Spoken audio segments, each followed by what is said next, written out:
Il y avait autrefois un village isolé au milieu d'une vaste plaine, un endroit où le vent soufflait presque sans pause et où les saisons semblaient glisser sans jamais vraiment s'installer. Le village n'était ni riche ni pauvre, seulement tranquille, vivant au rythme des jours. Parmi ses habitants se trouvait un garçon nommé Erian, un adolescent connu pour sa curiosité presque excessive. Il aimait comprendre, toucher, explorer et poser sans question là où tout le monde n'en posait qu'une. Son père, un menuisier patient, disait souvent: un jour, ta curiosité te fera faire de grandes choses, ou de grandes bêtises. Sa mère, elle, souriait et ajoutait: espérons que les grandes choses arrivent avant les grandes bêtises. Le village était entouré de champs, mais au-delà des champs se dressaient les ruines du bord du vent, un ancien ensemble de pierres plantées dans le sol comme les vestiges d'un cercle oublié. Personne ne s'en approchait. On disait qu'elles étaient vraiment plus vieilles que le village lui-même, plus vieilles que les livres qu'on conservait à l'école, peut-être même plus vieilles que la mémoire. Eriane, bien sûr, rêvait de les voir de près. Un matin d'automne où une brume lourde couvrait la plaine, il décida qu'il avait assez attendu.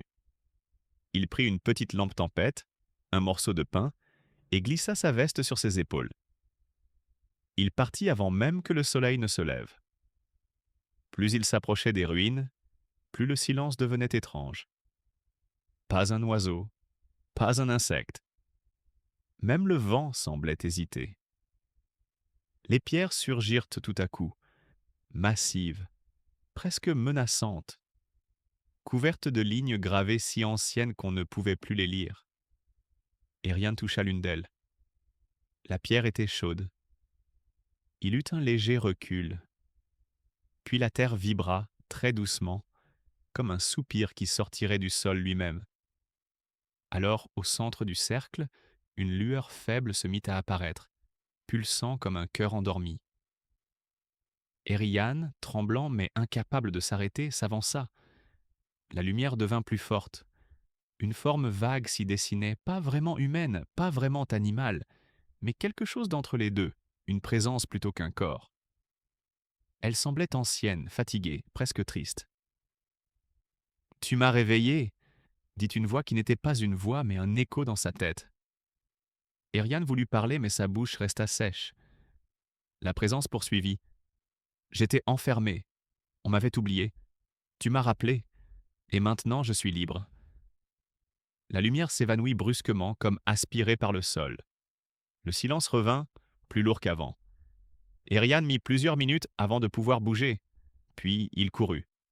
Il courut jusqu'au village, essoufflé, paniqué, certain d'avoir fait quelque chose qu'il ne comprenait pas. Mais quand il arriva, quelque chose n'allait pas. Les portes étaient ouvertes. Les maisons aussi. Une odeur de poussière et d'air immobile régnait. Il appela encore et encore, mais personne ne répondit. Les chaises étaient renversées, les casseroles encore chaudes, les vêtements abandonnés. Comme si tout le monde avait disparu dans la même minute. Il chercha ses parents dans leur atelier. La pièce était intacte, sauf une profonde marque sur la porte, comme si une main gigantesque l'avait effleurée. Une main ou autre chose. Pendant des heures, Eriane parcourut le village, refusant d'accepter ce qu'il voyait. Il était seul. La nuit arriva. Une brume monta, semblable à celle du matin, mais plus épaisse, presque vivante.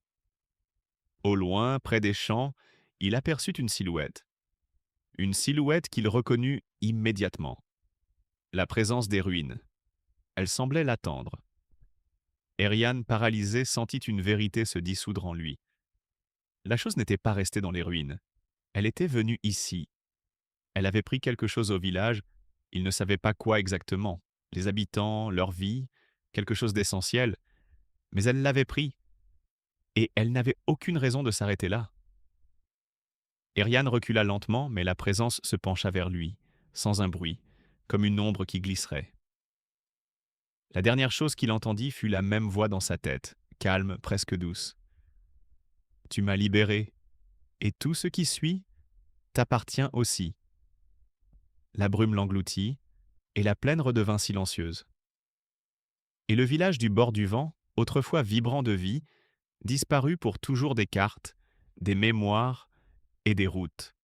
Les rares voyageurs qui passaient encore dans la région disaient seulement qu'il y avait là un endroit où le vent soufflait plus fort qu'ailleurs, et où, parfois, au petit matin, on avait l'impression d'entendre un garçon appeler quelqu'un qui ne répondrait jamais.